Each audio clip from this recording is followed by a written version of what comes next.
People love telling the story of the Fearless 14 because they were a group of players that were really up against it. They far exceeded expectations. There were some great expectations going into the season, but that's when they were a team of 18. And the 4 players that were suspended from the Faculty of Medicine were significant contributors to the team. So it wasn't like they were just 4 guys that they lost. They lost players that were going to contribute mightily. It strengthens the bond between that group of individuals. The sense of accomplishment and completion is pretty unique, and a 1934 team would have been no different, and maybe in some ways the bond would have been even stronger because of what they had to band together to accomplish. These weren't just dumb jocks. These were very learned people. These were accomplished people off the field. Ted Reed was coaching probably the smartest team in the league. That's what they had going for them, and just an incredible will. When I think of the Fearless 14, I think of Kaya, which means never surrender. And that's Queens down to the core.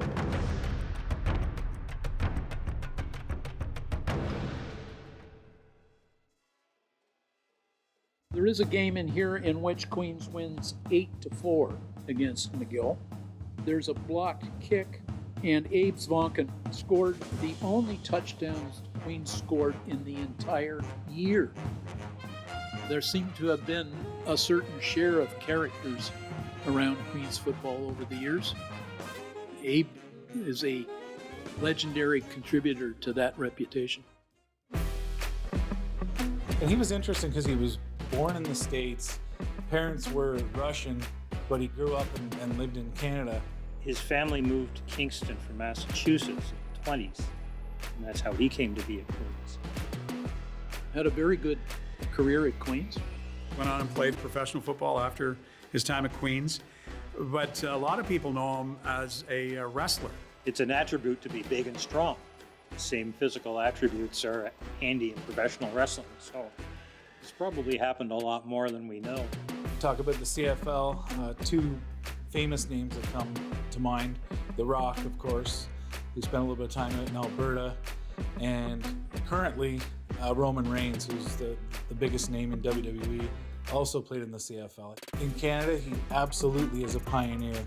To have had fame back in the 40s says a lot about how good Abe was in that era, to have been able to make a name for himself at a time when wrestling was really not a mainstream event on TV like it is now.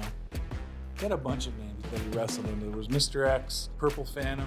He was always the bad guy. He was really good at it. I think there were stories about him getting chased out of a few arenas because he was the bad guy. A great actor in the ring. It's so neat that he was here in Kingston at one point, went on to play in the CFL, and then found even more success in pro wrestling. And then when he retired from that, sort of did a 180 and got involved with dog shows. So a pretty well-rounded career. To have done what he did back then, he certainly has earned his place in history.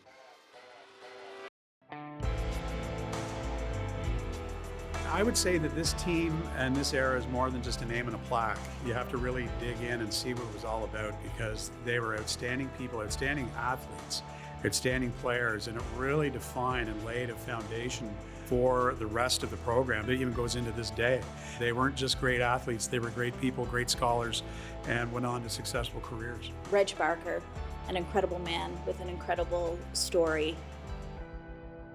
Before he came to Queens, he actually had an opportunity to row in the 1932 Olympics in Los Angeles. Turned it down because he was convinced that his academic future would be more important than rowing in the Olympics. He was what was known as the snapback on the 34 team, which we now call the center. When he left Queens, he won a Grey Cup in 1937, I believe. He's a guy who had his head on straight, and he later enlisted in the Army in the Second World War. Reg Barker was part of the D-Day landings in Normandy. Very shortly after D-Day, a group of about 150 Canadian soldiers had been captured. But Barker was the guy who led all of the guys in resisting providing any other information other than name, rank, and serial number. The Hitler Youth got so upset with them that they decided to massacre them. He suspected what was going to happen. he said to his men, "Run. When you hear the first shot, run."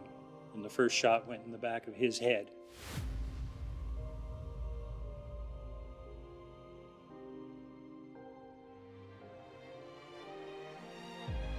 He was killed. He was murdered by the Waffen SS. And because of what he'd said, 2 men survived and lived to tell the tale of what he had done. In Reg's memory, an athletic bursary was established here at Queen's for athletes, primarily the football team. So many Queen's players sacrificed their lives both in the First and Second World War, but reading Reg's story and how he led his fellow prisoners of war and gave up his own life to protect his fellow soldiers, it just doesn't get more inspiring than that.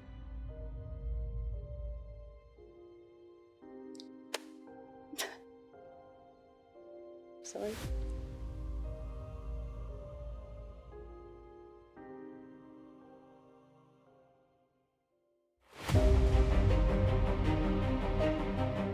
Johnny Monroe is the quarterback, and so as a consequence, he's handling the ball the majority of the time. He's starting the plays. If he decides to keep the ball himself, or to kick, or to do whatever he decides to do, he's the key to the game. And to the extent that he's a really good athlete, you will win in a system like this. As long as you stop the other guys from scoring, and it's going to be low scores, then Monroe, because he handles the ball a lot, is going to score. As a kid, I met Johnny Monroe, and he was great friends with my dad, and he was great friends with Hal Dunlop, who was one of the team doctors. He was, in their eyes, I think one of the greatest football players in the history of the program. And he was a player that could do it all. He was a great punter, a player that could play both sides, went on and had a great pro career after playing at Queen's. Johnny Monroe actually ended up commanding a battalion of tanks. I think he had 20 tanks under his command. He went on to have an excellent career in business.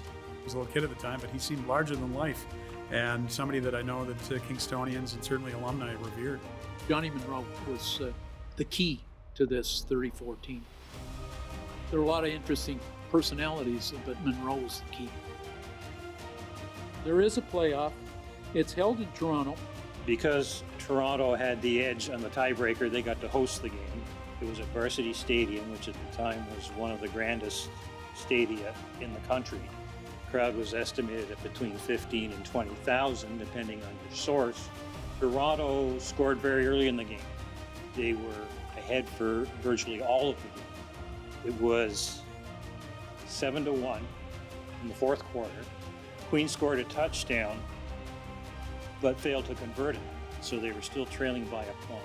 Johnny Monroe scored virtually all the points for that team, and he scored every point in the Yates Cup game in Toronto. He scored the touchdown. It was on what they called an end run, which I think would be much similar to people who watch football today know the triple option, because the ball went to one back, and he tossed it to Johnny, and he went around the end and scored down the sideline.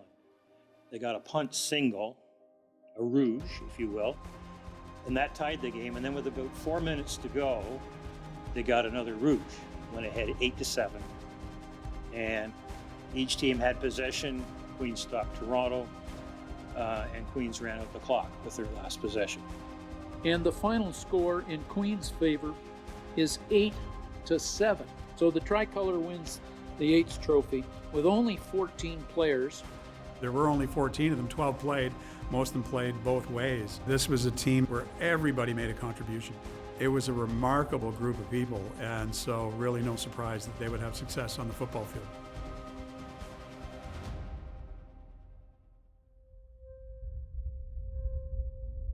I think they've left behind not only their athletic achievement, not only their championship, but their own personal legacies. We've discussed Reg Barker's The War Hero.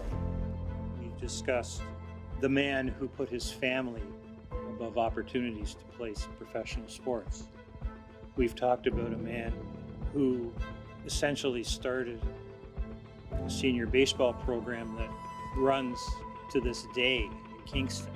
These people went on to be leaders in business. The legacy is, yes, the championship. The legacy is of the men who won it. Not only were they superb athletes in their own right, but they were outstanding citizens as well. What makes them fearless is they play ferocious defense. They play both ways. That's damn near impossible, at least in the modern context. They play 6 games with essentially 12 guys with 2 substitutes, and they win all these close games, which anyone who has played in close games knows are particularly difficult. And because of all that, they will be known forever as the Fearless 14. For years to come, Queen's footballers and supporters will still gather to greet that time each succeeding year when the berries are heavy on the mountain ash, when the sumac shows the first sign of richness of orange and red. The nights will certainly grow longer, colder, clearer. The smell of burning leaves will hang in the autumn air, and the gales will be whooping it up at Richardson Stadium. It will once again be time for football at Queen's, and it will be all right like that.